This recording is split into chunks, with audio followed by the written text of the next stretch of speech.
road is long and dark, but we will complete our mission. Hey y'all, so as far as these series of videos go, this is the one that I had the most nostalgia and apprehension about doing, and that's mostly because an argument can be made that zombies within Call of Duty, as a third mode experience, has already hit its peak. I know for me, as the Horizon Drag cutscene rolls in the background, that Black Ops 3 was the pinnacle of the zombies era. The excitement in the community around each map's launch, the story building off where things left off in BO2 with Origins and our Permist crew, Shadows of Evil, god, what an absolute banger of a launch map. The presence of mod tools that let the community continue to develop high quality non-canon experiences.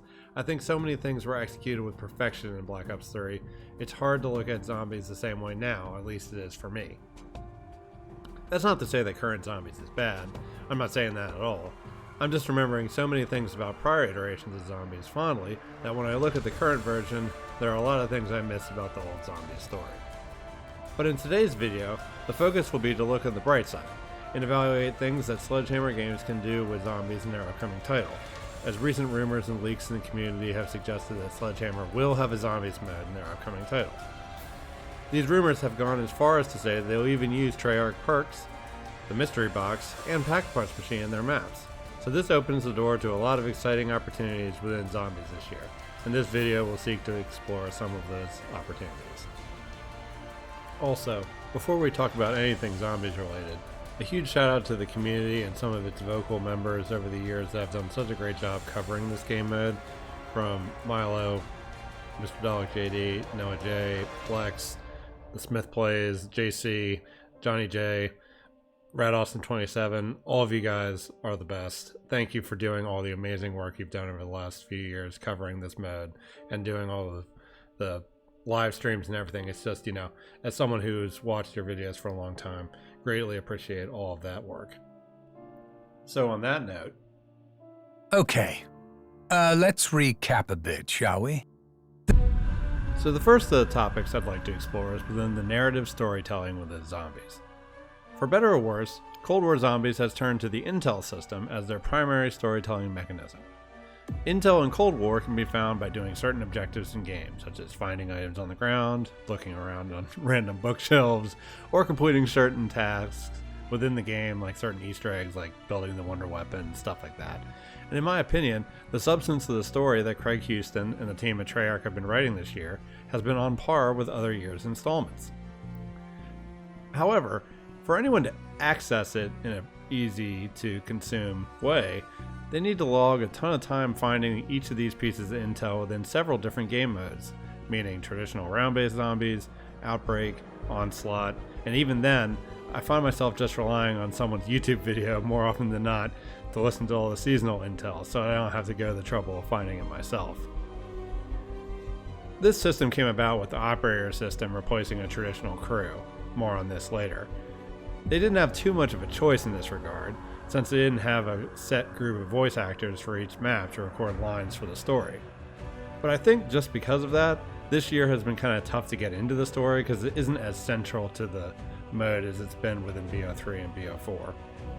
Sure, Samantha's lines on Origins are a little over the top, and BO4 is a little bit of a cautionary tale of focusing too much on story before gameplay, but I just think a healthy balance of fun gameplay and immersive story is what drew me to zombies in the first place.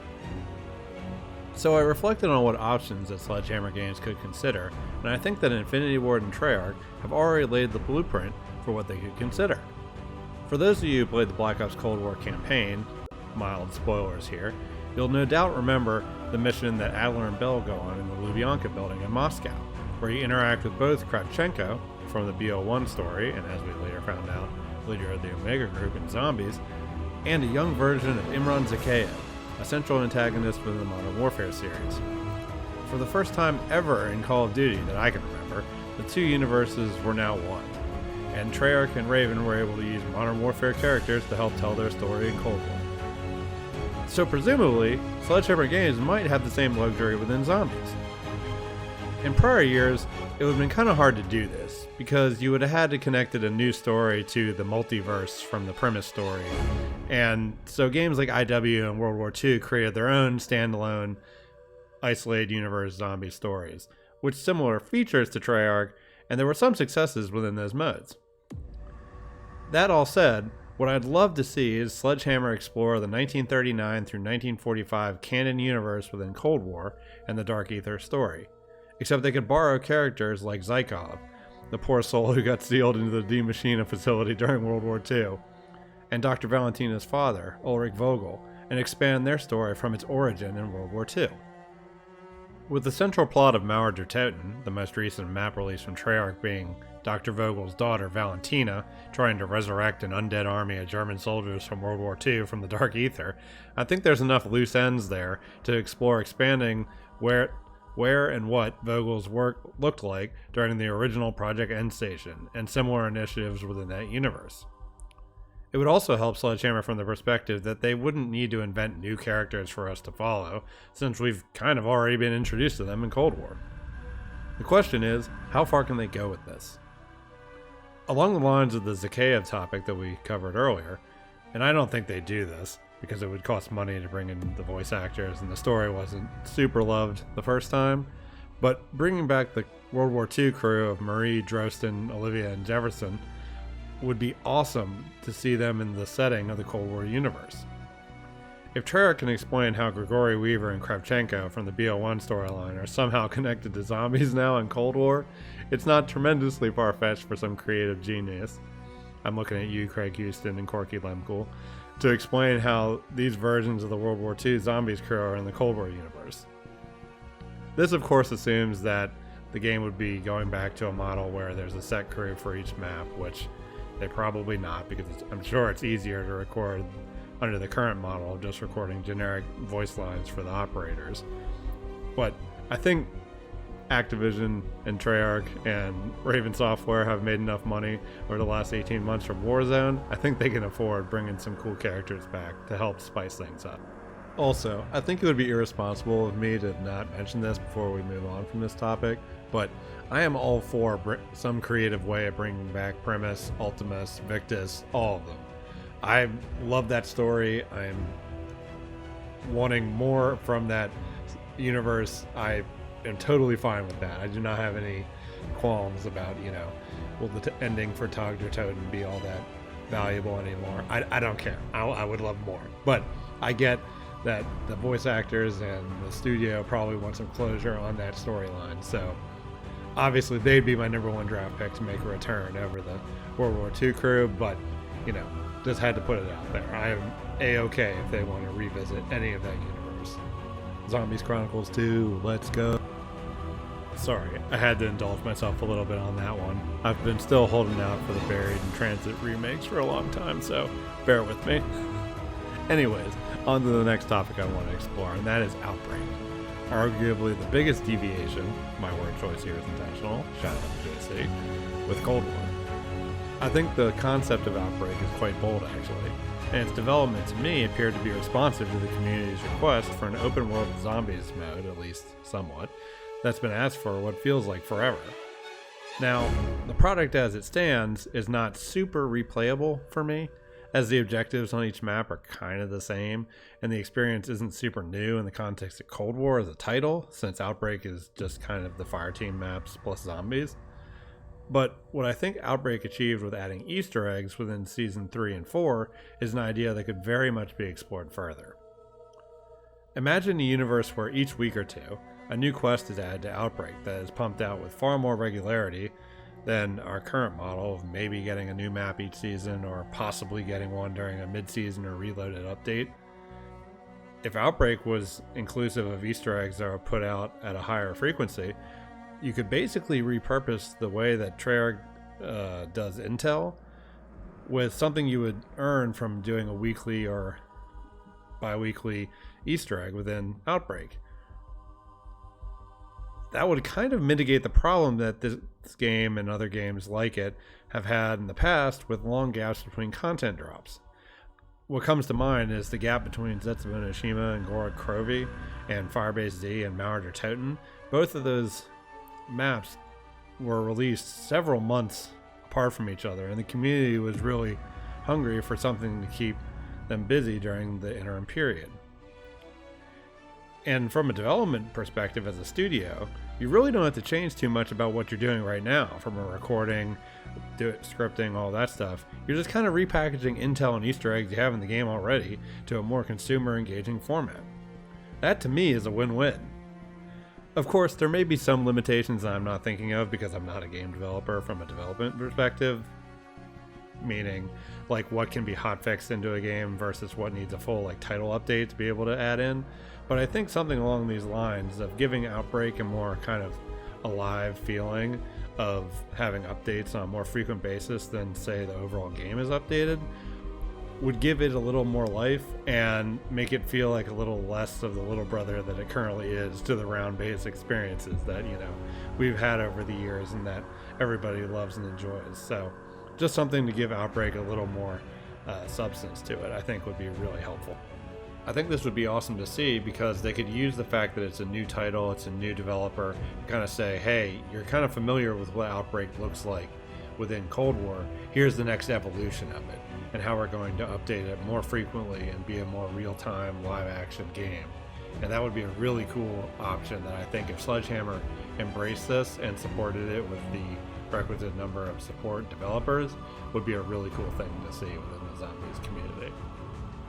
I could go on forever about things I like about the Zombies mode, but for the sake of brevity and constraining this video to the confines of what Sledgehammer can do in their upcoming title, as opposed to what Treyarch could do in their game, who have far more experience with developing zombies, I think I'll limit this video to 3 topics. That said, I could issue a second part to this video later on if I'm feeling passionate enough, and take a look at some of the things that Treyarch do in their current title that they could expand upon or improve upon in the Cold War Year 2, or whatever their next title is in like 2024, 2023. So be on the lookout for that video coming later on. That all said, let's dive into the last topic of today's video, and that is difficulty balancing, focusing specifically on Easter eggs and Wonder Weapon. Even though it's been a few years since I've done them, I probably could get pretty far into the DE, Zet, Gord Crovey, and Revelations Easter eggs without having to consult one of Mr. Rafflewaffle's no-nonsense guides. But one thing that World War II Zombies did that was really innovative and took that kind of process out of the picture of having to consult a guide is having an easy and hardcore Easter egg. If you're more of a casual player, the game didn't tell you everything you had to do within the quest, but it made it easy enough to figure out to the point that the casual quest could be done with pretty seamless ease by anyone with enough repetitions of giving it a shot, right? So I think the last time that I played World War II was when it was on discount on Steam a year or 2 ago, and I was able to knock out the casual quest in my first try. And I think this kind of feature of having a casual and more hardcore quest is huge to getting people to replay your mode. Given the amount of stuff we have to remember, ranging from World War II, Black Ops Cold War, IW, World War II Zombies, Black Ops 3, Black Ops 4, the sheer volume of locations, steps, wonder weapons, and shield parts, etc. over Zombies history just adds up year over year. And it just honestly is kind of difficult on the fan base to remember all the stuff you have to do. I almost remember nothing at this point from IW or World War II Zombies in terms of steps, and I think if I really dug deep I could probably remind myself of what I had to do to complete the Alpha Omega and Tag Your Toten Easter eggs if I dug really deep. But I think having a feature like the Final Reich did that has a casual quest that shows pretty much the steps on screen and a hardcore quest for, you know, the long-term OGs to have a challenge for and something to hunt for is a really innovative idea, and I'm surprised they didn't revisit it and feature Match 1 in World War II. So that would definitely be something I think they could consider to help, you know, balance the difficulty for those seeking a huge challenge, and or those that just want to kind of get some exposure to what Zombies is and play for the first time. Also, weird flex, I know, but I've done every premise Easter egg solo with the exception of Blood of the Dead because it's just a brutal solo map, to be honest, and Tag Your Toten, which I did in a group before. But One of the things that I saw in Mauer der Toten, which I really liked, and I thought would be an awesome thing for Sledgehammer to consider in their game, is what they did with the Cerberus Wonder Weapon. On Mauer, you can get the Wonder Weapon a variety of ways, from either doing challenges on the map, doing the upgrade, or like kind of the Easter egg where you go around and find all the different lockers that have numbers on them, or you just get it from the mystery box. And once you have that base Wonder Weapon, that doesn't suddenly volunteer you for an additional upgrade quest, because you can basically just find the mod kits on the ground, zombies to start dropping them, and you have access to all the different Wonder Weapon variants, which is an awesome innovation. Maps like the Final Reich, I thought, suffered from this, because basically once you get the Tesla gun, you then have to upgrade it all 4 different ways, and remember all the different upgrade challenges you have to do for all the different weapons. And even in Die Maschine, like, I was pretty disappointed to find out that once I built all the Wonder Weapons on the map was pretty much over from an Easter egg perspective. Like, if I'm going to go to the trouble of building all of these Wonder Weapons just to have to exfil right after, that just seems kind of rude. So access to fun shouldn't be that hard. I know Reed, or Rat Austin 27, has, mentioned over the course of a lot of his videos that the focus of zombies on finding the fun should take a big priority. I totally agree with him. And I think the mod kits on Mauer der Toten for the Cerberus is a great kind of innovation that Sledgehammer should use on their maps, to make the focus of the map on the gameplay and not going through mental hula hoops trying to remember a ton of steps on how to get the lightning bow versus the fire bow versus the void bow versus whatever the 4th one is. I know Noah's thing is he doesn't have a fire bow tutorial, but I somehow can't remember what the 4th bow is, so that's my flaw, I guess. So yeah. So to recap, as Dr. Monty said at the top, those are my 3 asks for Sledgehammer to focus on for their upcoming title. Consider aligning your universes so the story is easier to follow. Use Outbreak as a method to make the zombies experience feel more real-time and fill content gaps. And consider a casual versus hardcore Easter egg structure with Wonder Weapons that are fun to use and not a pain to remember how to build. That'll do it for this one. I'm really looking forward to making a video like this for Warzone, as that's been the thing I've been playing the most over the past year, so keep your eyes out for that. That video will be coming out soon. Also, if you liked anything you heard, feel free to drop a like rating on the video or leave a comment for something that you want to see Sledgehammer do in Vanguard Zombies. See y'all in the next one. Bye.